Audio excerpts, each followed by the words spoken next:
আসসালামু আলাইকুম। এই মৌসুমে আজকে প্রথম আমরা ক্ষেত গাড়বো। সেজন্য সকাল সকাল আমরা গাছে ভাঙার জন্য গাছে খেতে চলে এসেছি। আর আমাদের এদিকে শীতের কারণে গাছি খুব একটা বড় হতে পারেনি। তাই এই মৌসুমে আমাদের এদিকে ক্ষেত গাড়া অনেকটা পরে লেগেছে। অন্য অন্য বছর আরও 5 থেকে 6 দিন আগে আমাদের ক্ষেত গাড়া শুরু হয়, কিন্তু শীতের কারণে গাছটি বড় হতে পারেনি। এই কারণে আমাদের এদিকে ক্ষেত গাড়া কিছুটা পরে শুরু হয়েছে। তো আমি আর আমার বন্ধুরা মিলে গাছে খেতে চলে এসেছি, আর আমরা সকালে গাছে ভাঙা শুরু করে দিয়েছি।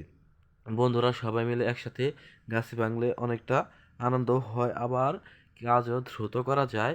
যে কোনো কাজ ওই বন্ধুরা সবাই মিলে করলে অনেক বড় কাজও ছোট মনে হয়। তো আমাদের গাছে ভাঙা শেষের দিকে আর আমরা এই গাছগুলো ভেঙেছি, আর আমরা 20 শতাংশ জমি গাড়বো, আর সেজন্য গাছগুলো ভেঙে এই বস্তায় ভরে নিয়েছি।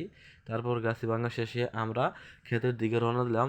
এখন হচ্ছে আমাদের ক্ষেত হচ্ছে গাছে খেতে অনেকটা দূরে, আর শীতের কারণে হচ্ছে আমরা অন্য জায়গায় গিয়ে গাছি কিনেছি। আমাদের গাছিগুলো এই প্রচণ্ড শীতে মারা গিয়েছিল, তাই আমরা ওইখান থেকে গাছি কিনে নিয়েছি। তো এখন আমরা ক্ষেতের দিকে যাচ্ছি। এই আশেপাশে ক্ষেতগুলো উঠে গেছে, এগুলোও কিছুদিনের মধ্যেই গাড়া হয়ে যাবে। তো এখন আমরা খেতে এসে পড়েছি। খেতে আসার পর প্রথমে আমরা ক্ষেতগুলো সমান করে নিই, তারপরে হচ্ছে আমার বন্ধু সার দিল, আর আমরা এদিক দিয়ে গাড়লাম।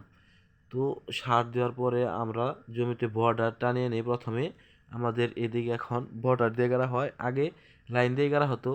বর্ডার হচ্ছে প্রথমে 1 কেল দিয়ে, তারপরে 2 হাত 4 ইঞ্চি ফাঁক দেওয়া হয়, আর ওই ফাঁকের মাঝখানে আরও 3টি সারি বা লাইন দেওয়া হয়। এই যে দেখেন আমি এখানে গাড়ছি, মাঝখান দিয়ে হচ্ছে 3টি করে লাইন যাচ্ছে, এভাবে বর্ডার গাড়া হয়। আর বর্ডার গাড়ার সুবিধা হচ্ছে লাইনের চেয়ে অনেকটাই দ্রুত গাড়া যায়, কারণ এই ক্ষেত্রে আমাদের হচ্ছে বারবার দায়িত্ব তুলতে হয় না, যার কারণে ক্ষেত গাড়া অনেকটাই দ্রুত হয়ে থাকে। তো আজকের মতো ভিডিও এখানেই শেষ, আবার দেখা হবে নতুন কোনো ভিডিওতে। ধন্যবাদ সবাইকে, ভালো থাকবেন, খুদা হাফেজ।